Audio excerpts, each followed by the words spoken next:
Assalamu alaikum wa rahmatullahi wa barakatuh. Welcome to Health Matters, a chat with the Islamic Medical Association. We're coming to you from the IMA convention at the Wanderers. It's the 27th of April, Freedom Day. We've had a fantastic program. We've spoken to some of our guests earlier today. And now we have Dr. Ibrahim Patel. Assalamu alaikum wa rahmatullahi wa barakatuh. How are you doing?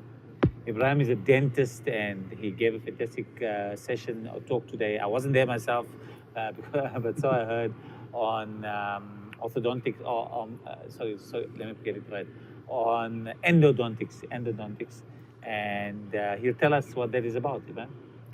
Okay, so essentially endodontics refers to the dental pulp in the periodicular tissue. So and inside the teeth. inside the tooth. Right. And we basically the gatekeepers between someone keeping their tooth and extracting it. Right. Okay. And so we the guys are going to save your tooth. Right.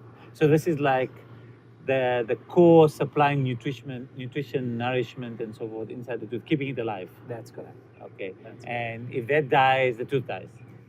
The tooth dies. So your job is to make sure that that stays healthy. Am I right? So a lot of the times what happens with endodontics is that patients are in severe pain Right. and they often flinch at the very mention of the word root canal Right. because of the media hype around it. Yeah, I mean, that's a very media American thing, you know, you're going for a root canal. I don't think I'd heard the term root canal before it was on TV. We just went for fillings before. Correct.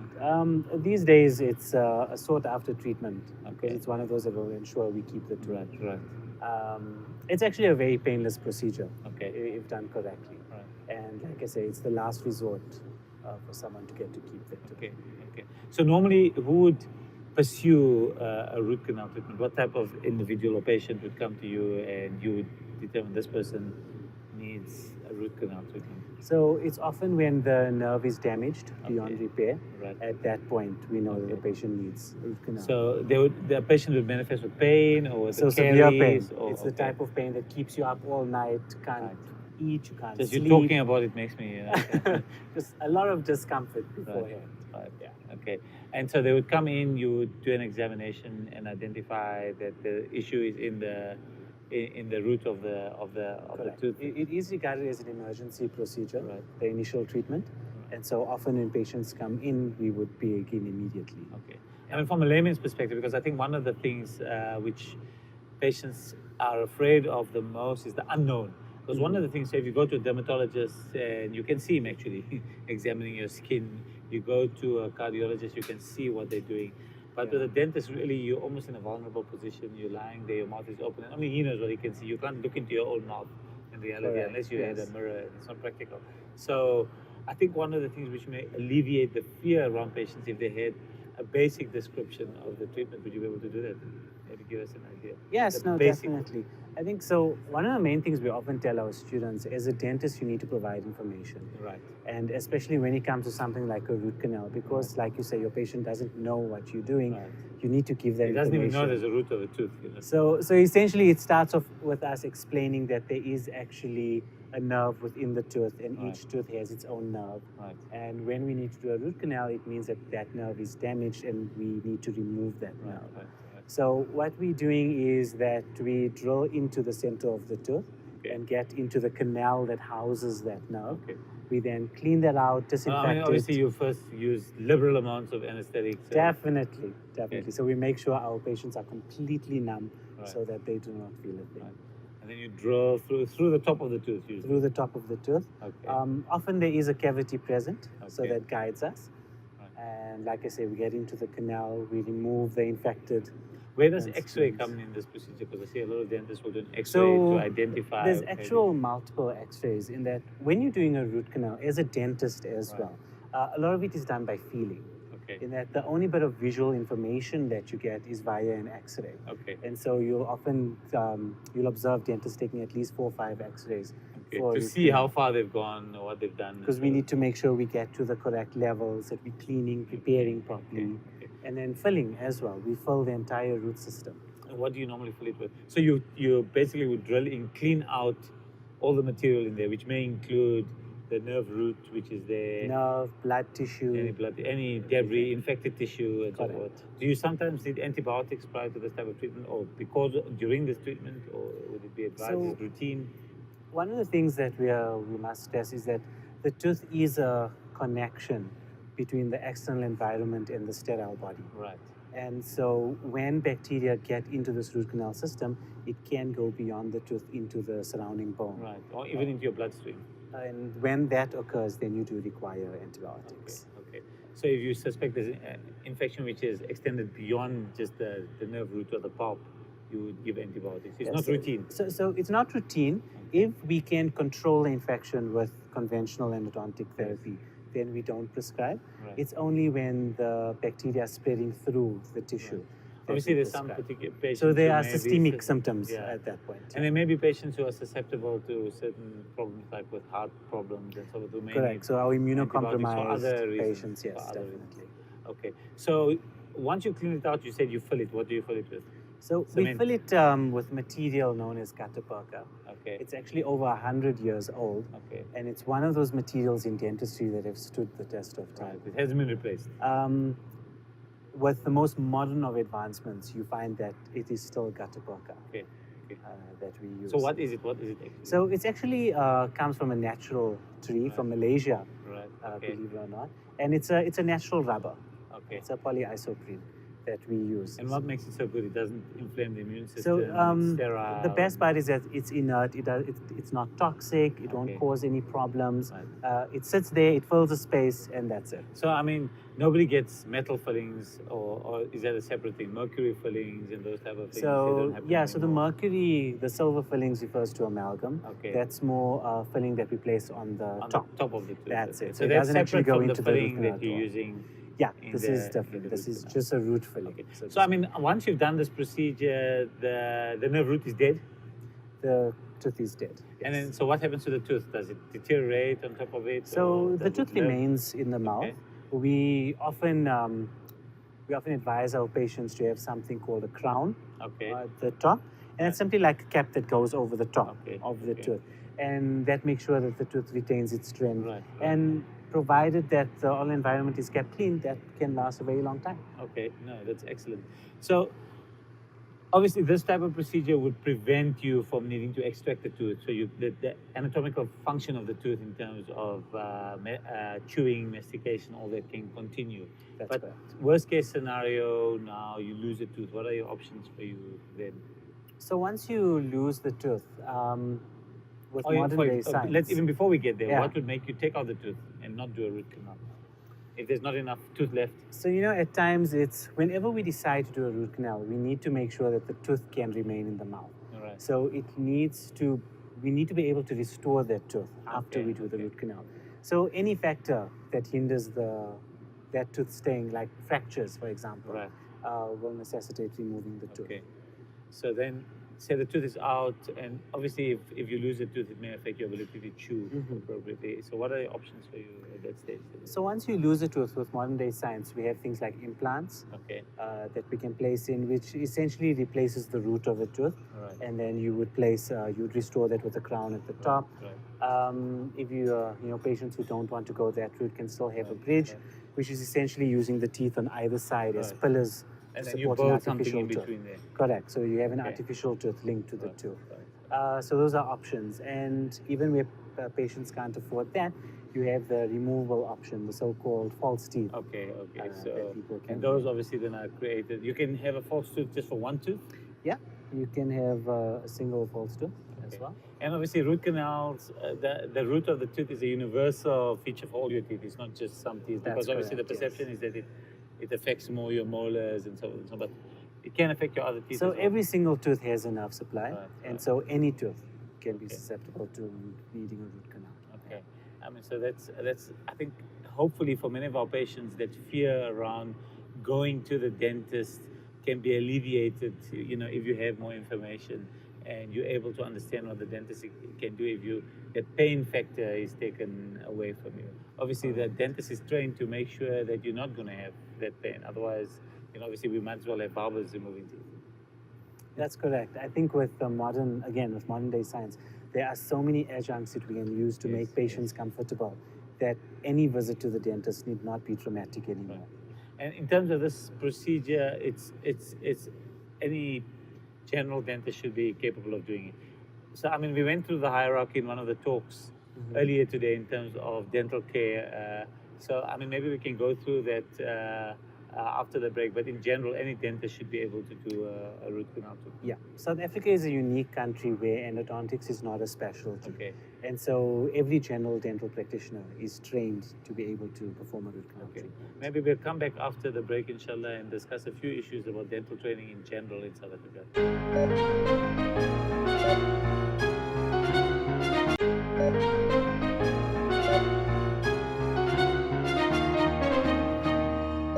Assalamu alaikum wa rahmatullahi wa barakatuh. Welcome back. We've been talking about dental matters with Dr. Ibrahim Patel. We spoke at length about root canals. So if you're not an expert on root canals by now, or you're still afraid of root canals, I think you shouldn't be. We've had quite a lot of detail, and it really doesn't sound scary when put in the words of Dr. Patel. So we're going to go through now just maybe some of the aspects about dental training in South Africa, because maybe people don't understand where dentist fits in, what's a specialist dentist, what's an oral hygienist, what's a dental technician, a dental assistant, all those type of things.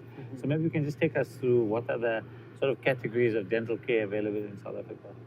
Okay, so at present we have multiple types of oral health science Yes. categories, if you could call it that. So you start off with an oral hygienist. All right. An oral hygienist is one that is capable of cleaning teeth, and in fact, more recently, there's been a change to their curriculum where they now have expanded function. Right, right. And in a setting like South Africa, where we find that a lot of our communities don't have access always to a general dental practitioner, Yes. an oral hygienist is a good start. So I mean, do you need an oral hygienist to clean your teeth, or would just brushing and flossing be enough? So even though you brush and floss every day, you do require an oral hygienist. Okay. It doesn't necessarily have to be an oral hygienist. We do have dental therapists, and the dentists themselves do the cleanings. Right, right. But it is necessary because there are areas inevitably which a toothbrush. So this won't is be where able the to- concept of see your dentist on a regular basis for screening and to make sure that your cleaning is done and all that Correct. stuff is done to Correct. make sure you're not Fortunately, a lot of the dental processes, the pathological processes, are quite slow. Right. And so if you visit the dentist twice a year, we can often pick that up in the early stages, Right, right. and it's very easy to treat. missing. Right, excellent. So an oral hygienist can do that. You mentioned a dental A assistant. dental therapist. Dental therapist. So a dental therapist studies for a little longer Right. than the oral hygienist, and they have, shall we say, a little more function. Right. And a dental therapist is really one that can go into rural communities and really Okay. uplift the oral hygiene Right. in those communities. After that, you have the dentist. So dentists in South Africa study for 5 years. Okay. And because of the unique community in which we live, we have a very dynamic curriculum. Right. And so every general dental practitioner is trained to a certain level in every dental specialty. Okay. And so it's always a good idea Obviously, to go because to a maybe there's a dentist shortage. first. There's a shortage of specialists in many of the areas anyway. Yes, yes. So in order to increase accessibility, Yes. we find that by training general dentists, They at should be able least to they do can go to that stage where they can refer. So the scope to of practice of specialists. dentists in South Africa tends to be fairly broad, and many dentists Much can broader handle than worldwide. Yes. quite a lot of stuff. Yes. Okay. So I mean, I think dentists outnumber the others. General dentists outnumber the others by quite a significant number from what we saw That's today That's correct. from one of our talks. So and then beyond the dentist, in terms of training, in terms of specialization, you get certain specialities. So there are a few dental specialties in Right. South Africa.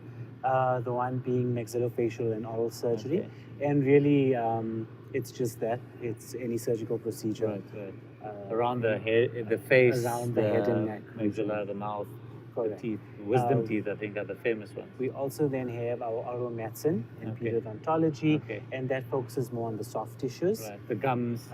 Gums, even though our oral med and periodontal specialists also do implants. Yes, I think as well. we've seen that on our show before. Right. We also have oral pathologists. Right. So not so much clinical, but they're usually the guys in the labs. Right. that Looking at diagnose. under the microscope, looking at the diagnosis.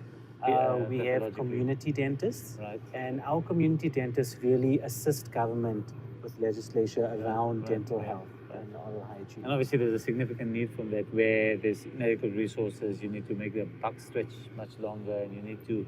I mean, I Correct. think people underestimate the importance of dental care. They think, my child's got a bit of caries, okay, so he's You know, his teeth are going to look ugly, but the reality is, if you don't preserve those teeth in a child, it leads to poor dentition growing up, and maybe malocclusions, abnormal growth of the teeth, difficulty chewing, and that can contribute to problems with nutrition. So, I mean, we see it in many elderly people, they lose their teeth and they don't eat meat as much as before, and they develop significant issues with loss of muscle and so on and so on. So I think the importance of having this integrated dental approach around the country from a community perspective is critical.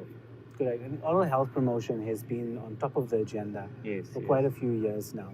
Yes. And it's just that before, especially in pediatric dental care, Yes, there yes. wasn't much of an emphasis. And people tend to underplay what that does to the adult facial skeleton. Absolutely, absolutely. Yeah, And obviously changes the way you look, as you alluded to. most definitely. Because you lose your Most teeth, you may definitely. not grow out in the same and way. I think in the so- current decade, aesthetics is becoming important at a much younger absolutely. age. So spending a few bucks on a dentist when you're 6-year-old may save you quite a lot on a plastic surgeon when you're 35. So I think that's the message really there. I mean, Ibrahim, just if you want to give us, if you had to give us 5 or 6 things which you think people should incorporate into their daily lives in terms of maintaining their dental health, and the things they should be aware of in terms of, as you mentioned, seeing the dentist regularly and so forth. Can you give us some clues, some tips for the general public? Sure. I think one of the main things is brushing. Sure. That's something that we can't overstress. Right. Um, Although you can overbrush. you can overbrush. That's correct. So, for a lot of my patients, I find that their brushing time is actually their me time. Right. During their 2 minutes of brushing, everything goes through They their look mind. themselves in the eye. In So, the mirror. Right. yeah. So definitely that morning and evening brushing. Right. And I usually advise my patients to brush after breakfast, Okay. because breakfast tends to be a very sugary meal for a Okay, lot of that's South interesting, Africans. And so I usually advise, yes, rinse your mouth when you wake up, but only brush your teeth after breakfast. Okay, so obviously you're getting rid of that coffee, tea, whatever. You're getting rid of that sugar cake, content, your cereal, mouth whatever will you stay have. cleaner for a lot longer. Okay. In terms of toothpaste, there are many toothpaste on the market today, and I wouldn't go for any specific one. All of them have their advantages. Okay. The idea is to have the fluoridated, they're all fluoride. Well, they're all fluoridated Okay. at this point. Fluoride. I think that people tend to undermine the importance of flossing. Okay. And as dentists, we know that 90% of our patients don't floss. I think 90% of people who floss are dentists. So it's a problem. I think the problem is people perceive it as an activity which takes a substantial amount of time, but it doesn't necessarily have to take that much time. If done correctly, it takes less than a minute. Yes. And you're done. And I think picked it that, up.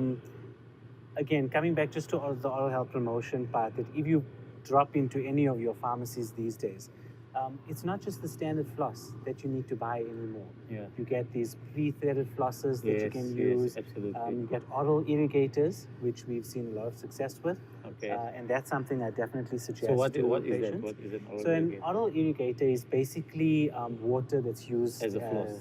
as for a floss. Right. It's used as a kind of like jet powered, so you it's a could call it that. Very fine stream of water. Very which will fine then- stream of water. It gets in between the teeth, under any crowns, bridges, implants, and like a shower for with your a lot teeth. of our diabetic patients, we see a very good improvement. Because obviously diabetics are particularly prone to oral and gum disease. That's correct. Their healing is impaired to a certain extent, and so we find the oral irrigators really help them. Right. So that's something I'd really recommend. So brushing and flossing, is there anything else or would you recommend regular use of sugar-free chewing gum, which some chewing gum manufacturers advertise? So the thing about chewing gum, especially the sugar-free ones, is essentially it's increasing your saliva flow, Right. and that's always a good thing in the oral cavity. Okay. Definitely. One of the advices I give to parents is that in this day and age, you cannot stop your child from having sweets. Yes. And so instead of trying to prevent it and letting them have it behind your back, Right. rather set aside time where you allow it. You allow your child to then rinse with water to neutralize it, and then let them brush. Right. That's right. definitely something. So you can manage advise. that risk, especially from the dental perspective. Obviously, That's you can't brush out the sugar from your thighs. That's there forever. So, no, but I think it's part. So, I mean, you mentioned sugar, and I mean that alludes to having a diet which is healthy, not just for your body but for your teeth as well. Correct. Correct. So obviously avoiding regular sugary foods and sugary drinks, not falling asleep with a milk bottle in your mouth, as many kids, small babies do, and so on and so on and so forth. Yeah. So a lot of the times we advise parents that, if your child needs that bottle, then just put plain water in Yes, it. especially in the evening if they're going to fall Especially asleep. in the evening when they're going to fall Yes, asleep. yes. That's correct. Okay, and then you mentioned the visit to the dentist. You said twice a year. So ideally twice a year. Okay. And like I said, one of the things we often tell our students is that dentistry becomes expensive with neglect. Absolutely. So, I mean, prevention in this case is significantly better than cure, and may allow you then, as we said, to prevent expenses in the long term. Ibrahim, Jazakallah khair. It's been excellent. I think, at least from my perspective, I have a better understanding of what you guys do and what the root canal is, and I think I'll be less scared. I don't know. And I always say dentists, I'm sure even their wives and kids are scared of them, but I think that's not necessary. Jazakallah. Okay. Assalamu alaikum wa rahmatullahi wa barakatuh.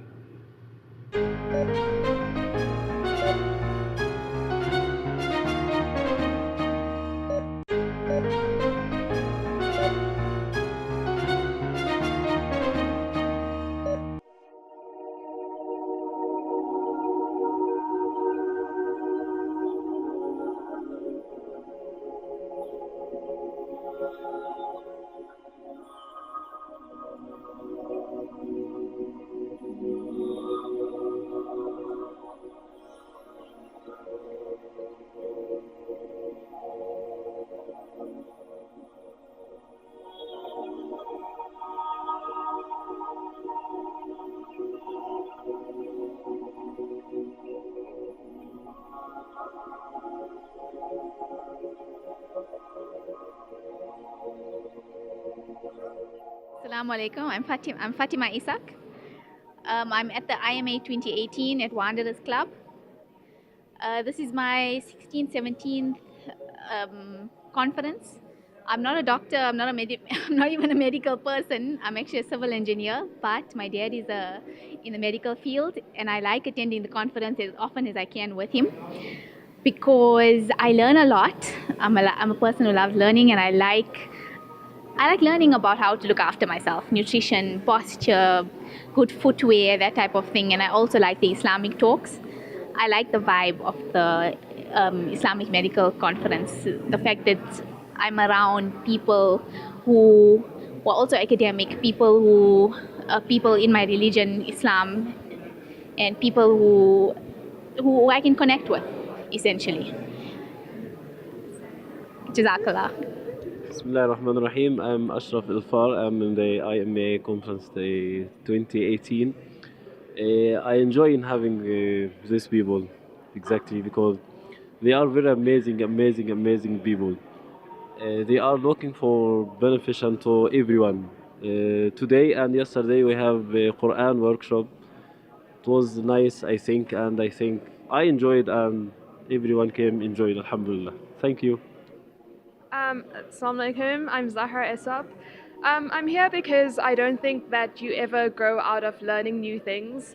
And even though this is a medical conference and I kind of feel out of place because I'm not a medic and I'm studying psychology, it's really interesting to just see where people come from and learn new things. So, yeah.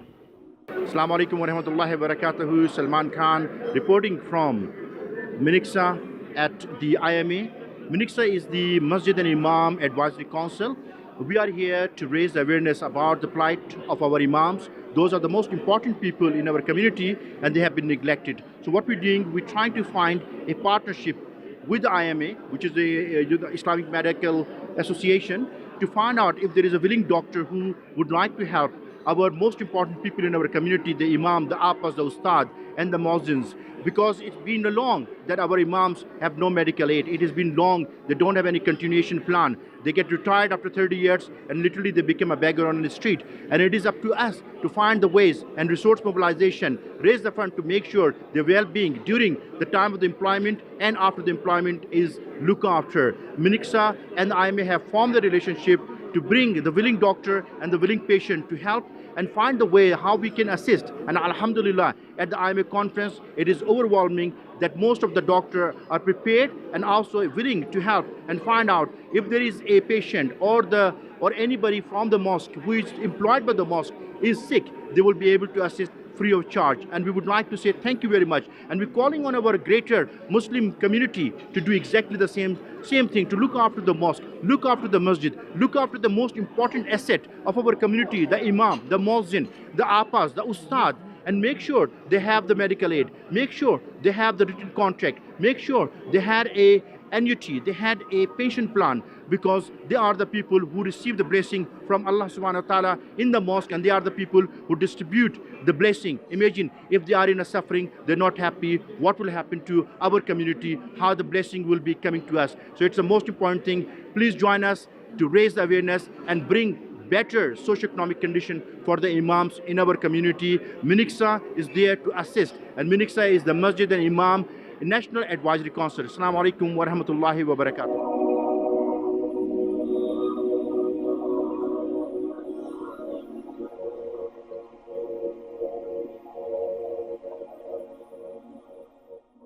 Assalamu alaikum wa rahmatullahi wa barakatuh.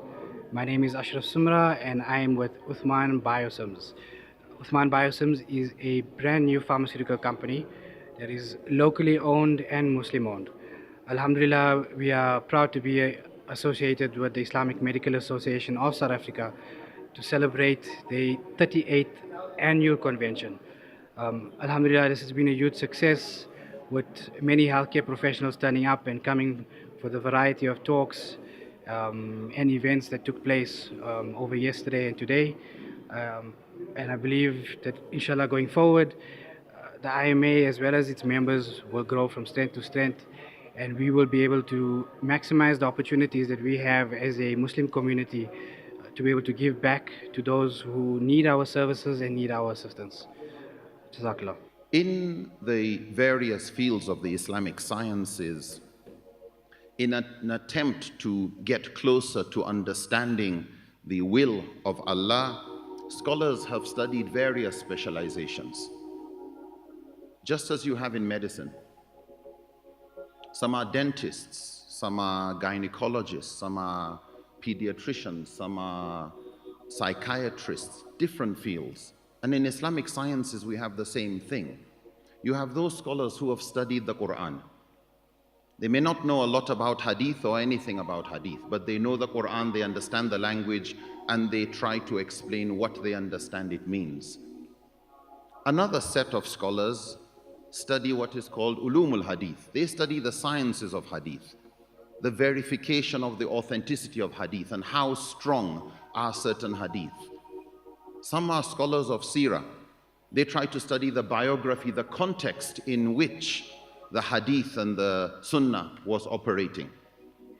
Some are scholars of fiqh, of jurisprudence. Others are scholars of qira'at and the science of tajweed and recitation. Some are scholars of usulul fiqh.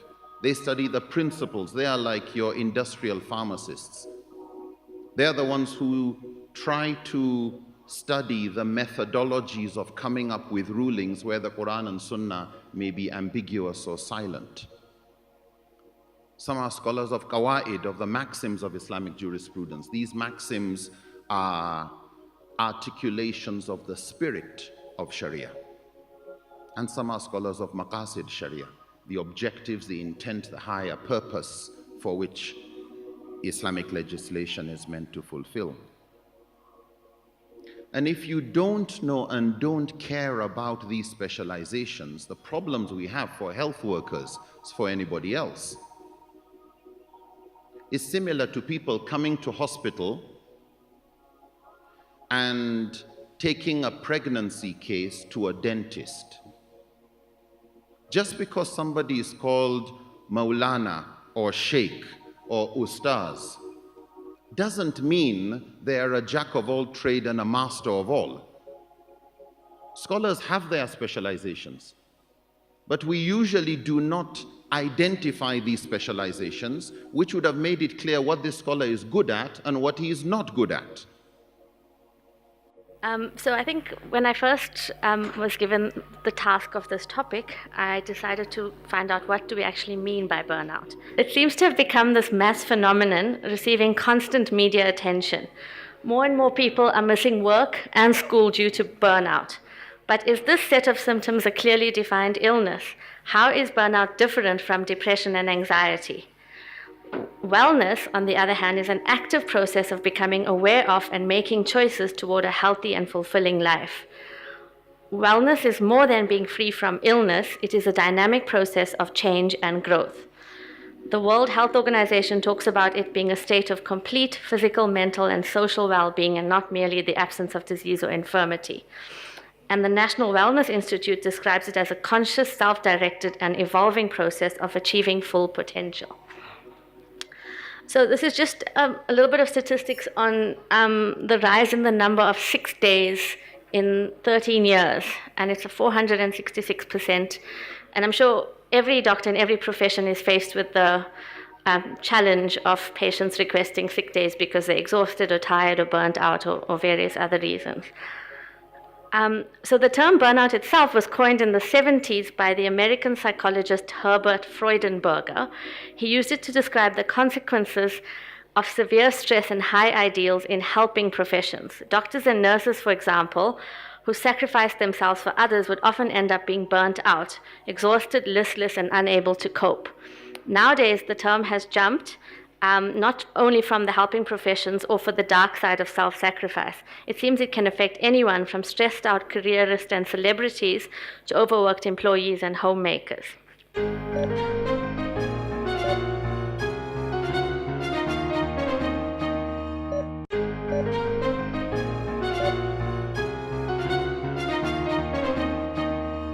And so that was an excellent session. Things are really buzzing here at the convention, alhamdulillah. Following his fantastic talk, Dr. Patel gave us a wonderful summary now on basics of root canal treatment and some of the underlying concepts around dentistry. And we look forward to seeing you soon. Yaqub will be back.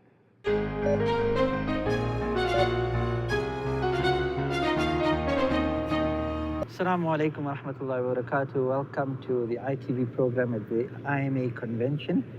And we have Dr. Asma Sallu, a pediatrician in the public sector. She has been the program coordinator. A lot of hard work she has put in. Assalamu alaikum wa rahmatullahi wa barakatuh, Asma.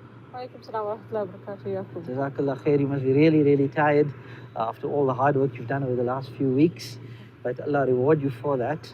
The annual IMA convention, Islamic Medical Association, you've been the program coordinator for this particular one. And generally we labeled it as the academic program, but it's beyond just normal academics as we know it. So the program, alhamdulillah, it's been finally, after quite a few months of working on it and stuff, we finally gotten to the point where we actually can see the program in action, and that's been quite heartening. The program is a combination of both medical topics as well as Islamic topics. And I think the Islamic Medical Association is in that unique position where we Muslims first, and we have our health profession, and that's what we do every day. And so trying to actually marry both together and practice in a ethical Islamic ways becomes an important thing for many Muslim professionals. And the aim of the convention is to try and find that balance between the two. So our program is, yes, there's lots of medical topics, and most of the people, because they come from a variety of different medical professions, different disciplines, and not just doctors, but other health sciences disciplines as well. And so most people, for their actual speciality, will go to conferences for that speciality, and that's where they'll get the primary medical knowledge. But the aim of this conference is to try and marry medical stuff together with the Islamic perspective. And so we've got a huge mixture of topics, both from a medical point of view as well as from an Islamic point of view. Alhamdulillah, and you mentioned that it's just not medical as we know it, it's the health professionals that are here, and there's a very integrated program. And for the first time, IMA has actually had different disciplines in the same plenary, like a dental program and a pure medical talk. We've also got the allieds, the optometrists, and we've also had practical workshops. So it's a very good mix. But how did you get this right? So I think it's all down to a huge team that has been behind this, and we've had people from all of the different disciplines. And so we usually have the optometry and the dental streams to the program. And this year what we've done is we've had quite a few integrated sessions, and what these integrated sessions try to achieve, so it's doctors, dentists, dietitian, the allied health workers like the physiotherapists, occupational therapists, and speech therapists, as well as psychologists, all involved in the same session, discussing an approach to specific patients. So the two that I can give you as an example is the one where we've got a session on the elderly and celebrating the elderly, and we've got people giving different inputs, from medical inputs to caregivers inputs to some of the dietary issues and the pharmaceutics in treating elderly patients. And we have another one on early childhood development as well, that looks at different disciplines, looking at the process. And these integrated sessions seem to work quite well. And in reality, that's how we would manage those patients. You need a multidisciplinary team to actually manage these patients. That is so true. And also topics that affect the community and impact on the community. It's not just talking about a one-on-one interaction. We've had a session on child abuse, sexual abuse, a sociology program. We've had something that affects the community at large. A very controversial topic last year was the vaccination. And we've brought in ulama with that, and you've given the Islamic perspective. So your objective for programs, that kind of content, was obviously to enlighten the delegates here that they should be practicing comprehensive, holistic medicine, and also making them aware for those that don't encounter that kind of thing. Was that your main reason behind that? That is, so if we use just the vaccine session as an example, so the vaccine session came about in response to the measles outbreak that happened in 2017, and it happened across the country. In Cape Town, we had our own outbreak in Gauteng, in different places in Gauteng, and there was an outbreak later on in the year in KwaZulu-Natal, and they all had similarities to it, but differences as well. And it was important to address the issue, especially seeing that a lot of the index cases were from within Muslim communities, and there's a large problem of non-vaccinated or unvaccinated communities within the Muslim community. So it was important, as a health or an Islamic medical association, and as an organization that deals with health professions, to actually address this issue. And the panel discussion was actually really useful, because we had pediatricians and medical people, and we had Mufti Zakaria Pando, who's from the Jamaat al-Ulama, and he had very valuable insights to add into that. And at the end of the day, all of us are talking the same language, but it's about getting people to sit down in the same room and actually interact. And you realize, just from sitting in the panel discussion, and just also from a lot of the feedback we got from the audience, there's a need for us to sit down and talk about these issues on a regular basis, not just at conventions like this, but maybe going forward, there's actually a project there that needs to be done so that we can improve our vaccination rates within society. Alhamdulillah. And obviously, from what you're telling me, and you look at the program tomorrow, it will continue. We have well-known ulama also coming to speak here tomorrow in the form of Mufti Bank, today at Mufti Pando and Maulana Bam. So bringing these ulama into the program is also to show the comprehensiveness of what we as Muslim health professionals should be doing, is to integrate our practice and our behavior and whatever we do, bringing the Islamic element in and getting advice from the ulama, and the ulama themselves also learning by being present here on the technical, medical, scientific side. And it's a good kind of partnership. And we've also got a fantastic scholar from Nigeria, Sheikh Nuruddin Lumo, with his wife, both Islamic scholars, and their input has been valuable. And the feedback we've received so far from the delegates is they've been like really, really impressed with Sheikh Nuruddin and all the other talks. And what's your take on that kind of mix?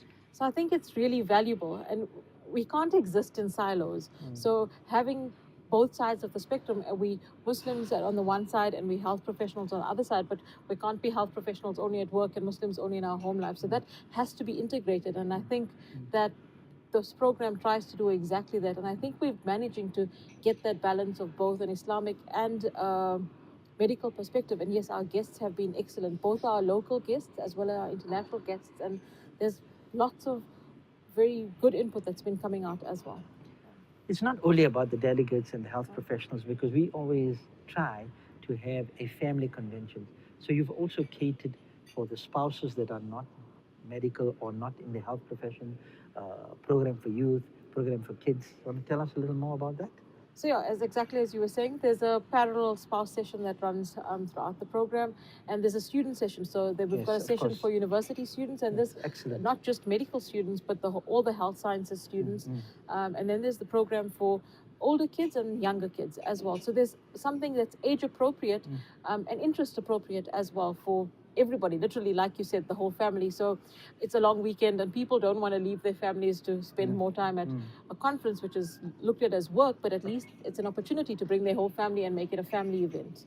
And also provides an opportunity for the delegates who haven't met each other over the years, or even since the last convention, to interact, old friendships, also to engage with each other at either at a work level. So there's a nice social interaction between sessions. Absolutely. So there's a lot of networking opportunities as well. And it's just that sometimes as Muslim health professionals in different disciplines and from people from different parts of the country, sometimes you have the same kind of issues. And it's at conventions like this where you get to meet other people, exchange ideas, and meet old friends as well. Okay, and then your program, of course, Salah is the pillar of Islam. Your program has been designed such a way that it is structured around Salah times. Yeah, we've tried to do that. We've tried to create the sessions, keep them short enough to keep the interest of the audience. And as well, we've tried to rotate it around the Salah time so that we actually prioritize Salah, which is part of our normal day. And for the barakah and blessings and teachings, your sessions start with the Quranic ayah. Yeah. So there's a fully integrated, quite a nice, well planned program.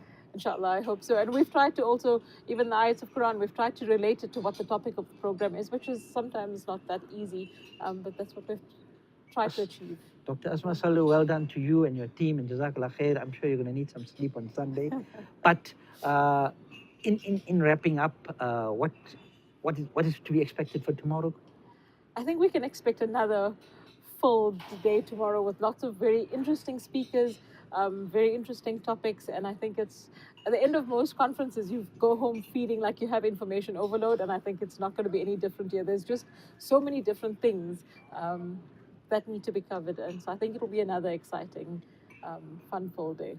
So for the viewers and those that are in the health professionals and missed out on this convention, please do remember these are really very good conventions. We get fantastic feedback from the delegates, really hard work being put in by the committees, and we'd like to see you again at next year's convention in Cape Town. Details will be sent out, and IMA, as Asma has said, it's Muslim health professionals bringing Islam and making sure that the priority of worshipping Allah first before everything else is what we should be doing. Work is part of what we should be doing. Dunya is something we have to do, but we have to care for the akhirah. And this is an integrated 2 days, a fantastic program where there's learning, interaction, exchange of ideas. And may Allah bless this convention, the committee, and everybody that's attended here. Assalamu alaikum wa rahmatullahi wa barakatuh.